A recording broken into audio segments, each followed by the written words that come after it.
Madame la Présidente, Madame la Ministre, chers collègues, le 27 novembre dernier, le Conseil de l'Union européenne validait en catimini l'accord de libre-échange avec la Nouvelle-Zélande.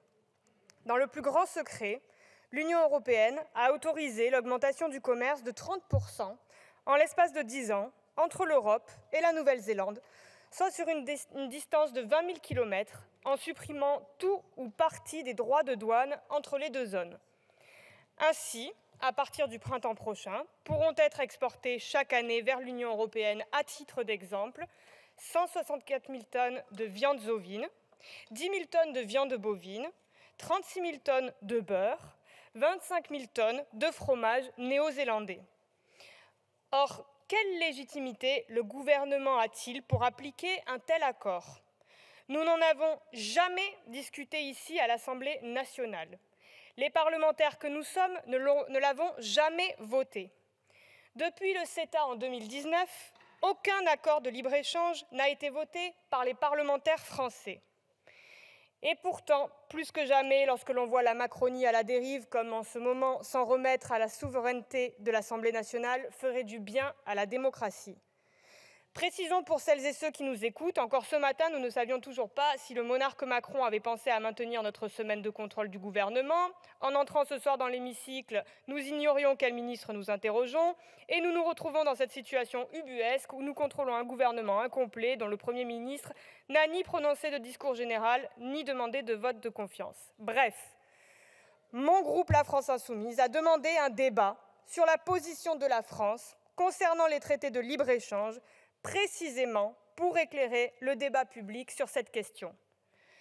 D'abord, les accords de libre-échange sont un désastre environnemental.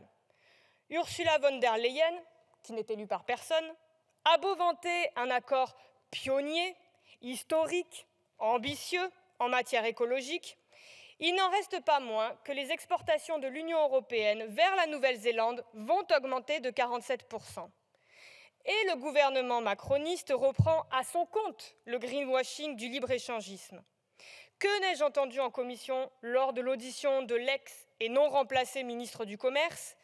Que le gouvernement avait mené une révolution dans les accords de commerce, que la nouvelle génération d'accords allait remettre l'humain et la planète au cœur des accords commerciaux.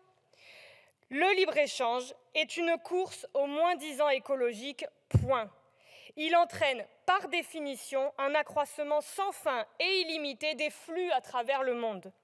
Même l'étude d'impact réalisée par la Commission européenne indique que l'accord devait avoir une incidence sur le changement climatique par, je cite, « son impact sur le volume d'activité économique dans le secteur agricole, en particulier les secteurs de la viande et des produits laitiers », secteurs qui émettent des gaz à effet de serre, tandis que les flux commerciaux supplémentaires entraîneront une augmentation des émissions de gaz à effet de serre dues au transport de marchandises. Le libre-échange, c'est aussi la course au moins-disant social. Et en validant l'accord entre l'Union européenne et la Nouvelle-Zélande, vous portez un nouveau coup aux agricultrices et aux agriculteurs de ce pays. En augmentant l'importation de viande bovine et ovine, de produits laitiers et de lait, alors que les coûts de production en Nouvelle-Zélande sont plus faibles qu'en Europe, vous avez autorisé une nouvelle concurrence déloyale. Les secteurs qui pourraient bénéficier d'un tel accord, à savoir l'agriculture en Nouvelle-Zélande et l'industrie manufacturière dans l'Union européenne, s'appuient sur des conditions de travail précaires, des bas salaires et de mauvaises conditions de travail. Pour ne parler que de la production laitière, au cours des 10 dernières années, la France a perdu 24% de ses éleveurs bovins et 650 000 têtes. Afin de pallier la baisse continue de la production laitière française et répondre à la demande, l'importation de produits laitiers n'a donc cessé d'augmenter dans notre pays. En 2019, 29% des produits laitiers consommés en France étaient fabriqués à base de lait importé. Cet accord avec la Nouvelle-Zélande, pays considéré comme la laiterie du monde, ne pourra qu'aggraver ce phénomène. Enfin, ces accords autorisent la viande empoisonnée en France. Ainsi, alors que l'atrazine, herbicide toxique et polluant, est interdit en Europe depuis 20 ans, elle est toujours utilisée par les agriculteurs et éleveurs néo-zélandais. Et l'accord ne contient aucune clause posant comme condition préalable l'interdiction de l'utilisation de l'atrazine dans les produits exportés vers l'Europe. Or, l'atrazine a des incidences qui peuvent être désastreuses, notamment sur les femmes enceintes et leurs futurs enfants. Ou encore, la Nouvelle-Zélande utilise du diflubenzuron dans les élevages, substance chimique toxique pour l'homme et l'animal et interdite sur le sol européen depuis 2021. Après avoir renoncé à interdire le glyphosate, Emmanuel Macron et son gouvernement renoncent à l'interdiction de l'atrazine et du diflubenzuron. Pour ravager l'écologie, l'agriculture et la santé des Françaises et des Français, vous avez donc choisi le débat à huis clos entre ministres libéraux. Vous avez contourné le débat démocratique du Parlement français, précisément parce que vous savez que vous n'avez pas de légitimité pour ratifier ces traités. Et pour cause, pour continuer dans le non-sens écologique et social, dans l'impasse écologique et sociale. Nos dirigeants ont besoin de l'opacité. Ils doivent éviter la lumière du débat public, qui avait été fatale au TAFTA en 2019 et au TCE en 2005. Un sondage Harris révèle que 22% des Françaises et des Français ne connaissent pas cet accord. Nous espérons améliorer la situation après ce débat. Pleinement soutenues par Emmanuel Macron, les négociations portant sur l'accord de libéralisation du commerce entre l'Union européenne et la Nouvelle-Zélande ont débuté en 2018. Elles se sont poursuivies pendant la pandémie de Covid-19 dans la plus grande opacité, alors qu'il ne manquait aucun dirigeant politique pour promettre à l'opinion publique un processus de relocalisation des activités jugées stratégiques. Or, 50 associations, collectifs, syndicats de pays européens et de Nouvelle-Zélande se sont opposés à cet accord. Pour ne citer que quelques exemples, ATTAC, collectif Stop TAFTA, Stop Mercosur, Stop CETA, la CGT, la FSU, les Amis de la Terre, la Confédération paysanne. Y compris au Parlement européen, la majorité des eurodéputés français ont voté contre l'accord. Et j'ajouterai que ce n'est pas un, mais 3 coups de force qui ont eu lieu le 27 novembre.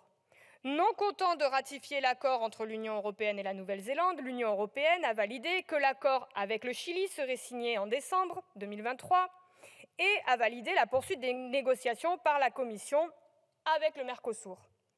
Le Parlement français, 3 fois contourné.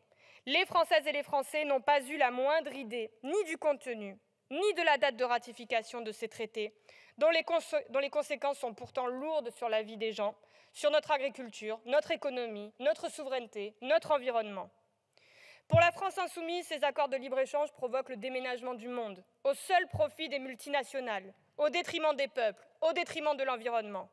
Leurs bilans écologiques sont désastreux. Ils détruisent les productions vivrières des États, désorganisent l'agriculture, dévastent l'industrie, provoquent chômage de masse et mettent en concurrence les droits sociaux, engendrent une émigration forcée, facilitent la propagation des épidémies. C'est ce que nous rappelons dans la tribune parue aujourd'hui pour en finir avec le dogme du libre-échange. Suite aux crises récentes, Covid-19, guerre en Ukraine, tout devrait conduire à retrouver le chemin de la souveraineté, de la relocalisation des chaînes de production, du protectionnisme. Pour rappel, un sondage de 2020 indique que 90% des Françaises et des Français sont pour le conditionnement des aides publiques aux entreprises et à des contreparties sociales et environnementales.